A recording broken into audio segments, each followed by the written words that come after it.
मुंबई नागपूर महामार्गावर बुलढाण्यामध्ये गाड्या अडकल्या होत्या। मुंबई नागपूर डोणगाव रस्त्यावर पाणी साचलं होतं। हे पाणी आता हळूहळू ओसरतंय।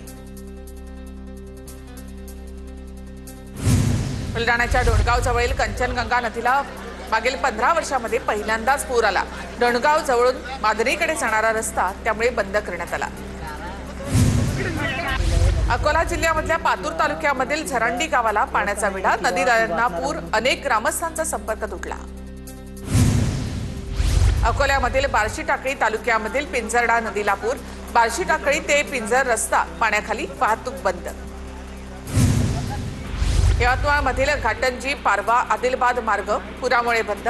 येरणगावमधील नाल्याला पहिल्याच पावसामध्ये पूर, वाघाडी नदीच्या पुलावर पाणी, रस्ता वाहतुकीसाठी बंद। अर्ध्याच्या डिगडोह इथे पुराच्या पाण्यामध्ये अडकलेल्या 3 मुलांना वाचवलं। यशोदा नदीला अचानक पूर आल्यामुळे अडकले होते। आपत्ती व्यवस्थापन दल आणि अग्निशमन दलाने बचाव कार्य केलं।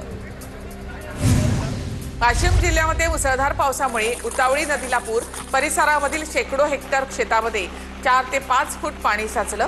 संपूर्ण शेती पाण्याखाली गेल्यामुळे शेतकऱ्यांचं नुकसान।